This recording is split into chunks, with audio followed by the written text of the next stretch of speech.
Human life has long since departed this place, as have all signs of industry. In this eerily quiet abandoned village, nothing moves unless the wind blows. As a result, greenery is spread across rooftops and pathways, even reclaiming empty houses once filled by families. The vegetation is so thick that open windows are often the only indication that buildings stand underneath it all. Some mesmerizing images have been captured of this Chinese former fishing village. The photographer who took the snaps was Jane King, with her wonderful work being shared online in June of 2015. Consequently, it was suggested that her pictures offered a snapshot of how urban centers might look if humans disappeared. Despite the potentially ominous implications for mankind, though, these images are undeniably wonderful to behold. Indeed, they represent a seamless blend of architecture and nature, yet they still beg an important question. That is, how could such intense overgrowth happen with a 21st century urban center without anybody taming it? While the area seen in these shots is relatively remote, it's not like the settlement's completely off the grid. It's located in Guqi Island, which is one of roughly 400 small pieces of land making up the Zhoushan archipelago.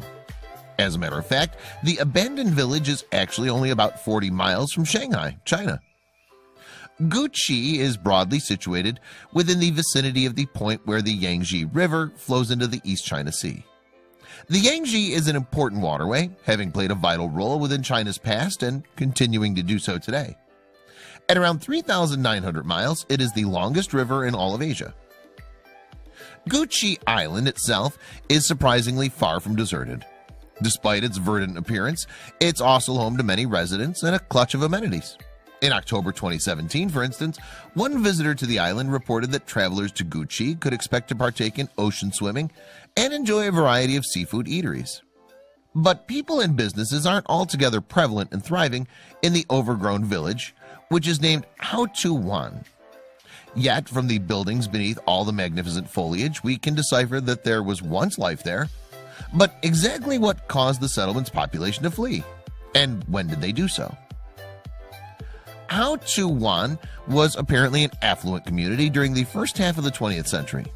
Its relative wealth apparently was down to a flourishing fishing industry. But the village's fortunes took a turn for the worse when its modest bay failed to cope with an ever-increasing number of fishing vessels.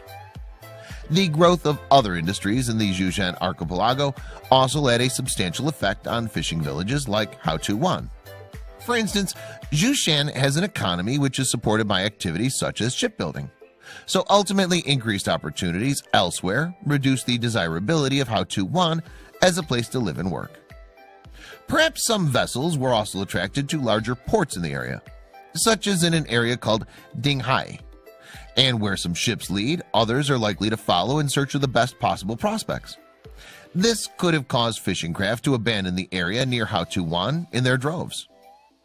Over time, Haotuwan ultimately became obsolete as a fishing village. Indeed, residents seemingly had no other choice but to relocate to other places. Yet, considering how the village currently appears, almost completely reclaimed by nature, it might be a surprise to learn that this actually all happened relatively recently. CNN reported in 2018 that Haotuwan had a population in excess of 3,000 people as late as the 1980s. The broadcaster also claimed that the village's residents gradually deserted the area due to its remote and hard-to-access location. This significant population departure, though, apparently only occurred in the 1990s. But when the people decided to leave Haotuwan, they seemingly did so en masse. After all, as CNN's related, the previously thriving fishing community had actually been designated as officially depopulated in 2002. Around this time, Haotuwan became a part of another village in the local vicinity. So this mass exodus, believed to have begun just 30 years or so ago, slowly left Haotuwan nearly totally deserted.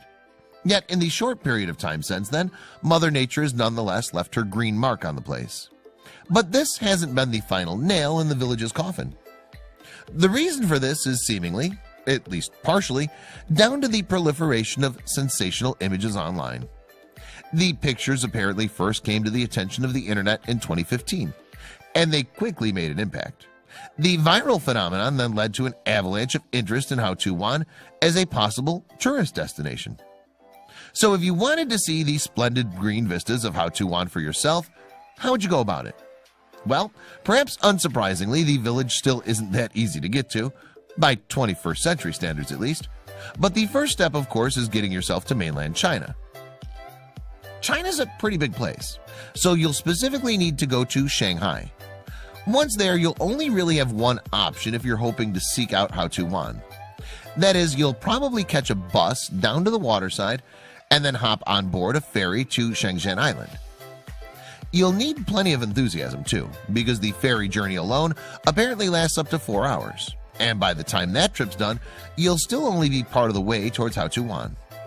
That's because Guqi Island is joined to Shenzhen by a bridge, so you'll need to find a taxi to escort you the rest of the way to Guqi and then on to Hao-Tuan.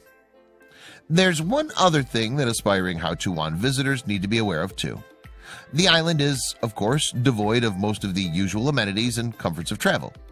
Tourists therefore cannot stay overnight in a hotel in the village. They'll have to arrange any lodgings in another local community. So while it's not impossible for people to seek out the abandoned settlement, it does take determination. Yet that's not to say that people haven't successfully made the trip before. On the contrary, the little village initially received such an influx of tourists that officials were seemingly somewhat peeved by their presence. As reported by CNN, a government representative from Shenzhen released a statement in 2015. The official stance, it appeared from this assertion, was that Hao-Tuan was simply not ready for tourists. Our telephone lines are jammed, and we're getting more tourists to Hao-Tuan, Chen Bo reportedly said. The statement continued, Hao-Tuan of Shenzhen hasn't been equipped with the conditions to open to tourists. We urge visitors to preserve its tranquility for now.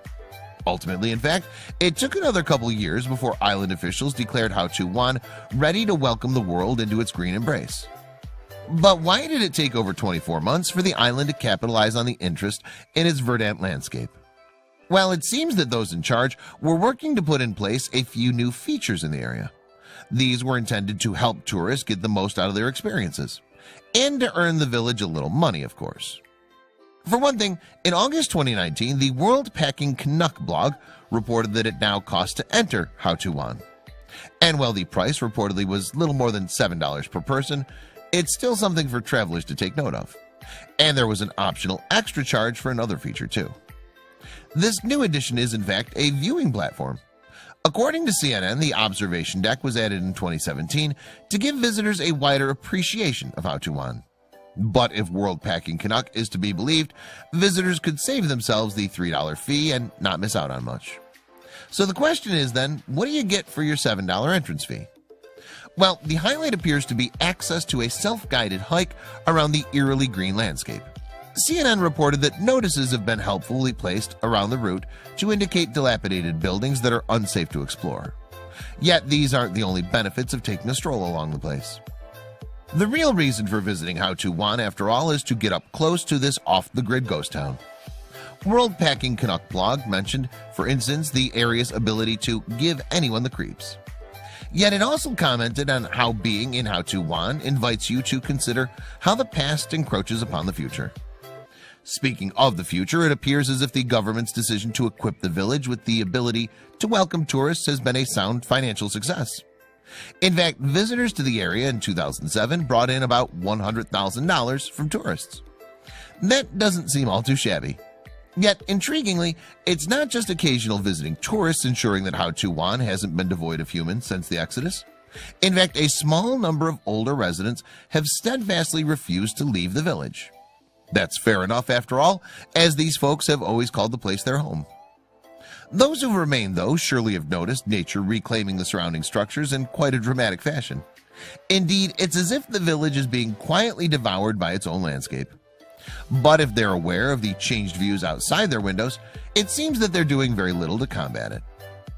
The plight of Hao-Tuan isn't what we'd call unique within the context of China. This is, after all, a country where numerous other fishing settlements have also fallen prey to widespread urbanization and industrialization. Even shiny modern developments in China's more built-up areas aren't immune to being abandoned themselves. Take Dongguan's new South China Mall in Guangdong Province, for example. The gargantuan shopping center is big enough to accommodate 1,500 retailers, covering more than a staggering 7 million square feet. Yet it was, for the best part of 10 years, labeled a ghost mall for being mostly free of shops. To put its size into some kind of context, the new South China Mall is 2 times larger than US's Mall of America, but it nonetheless managed to end up being mostly vacant. In fact, 6 years after it held its grand opening, fewer than 1% of its stores were filled. This must have been quite a shock to the developers, who had actually intended on attracting around 100,000 shoppers every day. So, what actually went wrong? Well, according to Culture Trip, it may simply have been that locals didn't earn the kind of money necessary to keep the shopping center afloat. But fortunately, for all involved, the mall has managed to turn its fortunes around in recent years. By 2018, the new South China Mall had undergone a refurbishment, and a shift in its marketing strategy had taken place. So rather than aiming to attract society's higher-ups, the mall now caters to more middle-class residents. As a result, the shopping center is now relatively thriving. A member of the mall's marketing staff even told CNN that she expects the center to soon be at almost full occupancy rate, with no empty shops. Yet not every Chinese site that's ever fallen into abandonment has ended up being quite so lucky. An example of such an unfortunate spot is the so-called City of the Dead in Beihai. In 2014, it was reported that over 100 of this place's apartments remained vacant. And this was despite their construction having finished in 2008. Some of these villas were valued at close to $500,000. Elsewhere in the Inner Mongolia region of northern China, a district known as Ordos Kangbashi has been called a modern ghost town by Time. The development was built to accommodate 1 million residents. The magazine, however, reported in 2009 that hardly anyone had taken occupancy there since it was completed 6 years prior. So, as we can see, Haotuwan can hardly be considered unique, at least in terms of its abandonment. After all, several other communities throughout China have had a similar experience. But with a bit of luck and some more visiting tourists, Haotuwan will be a prosperous community once again.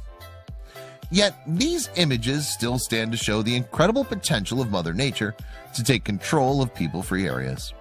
In fact, the photos offer an insight into how the entire planet might look in the absence of human beings. As television host Alex Trebek once put it, "If you can't be in awe of Mother Nature,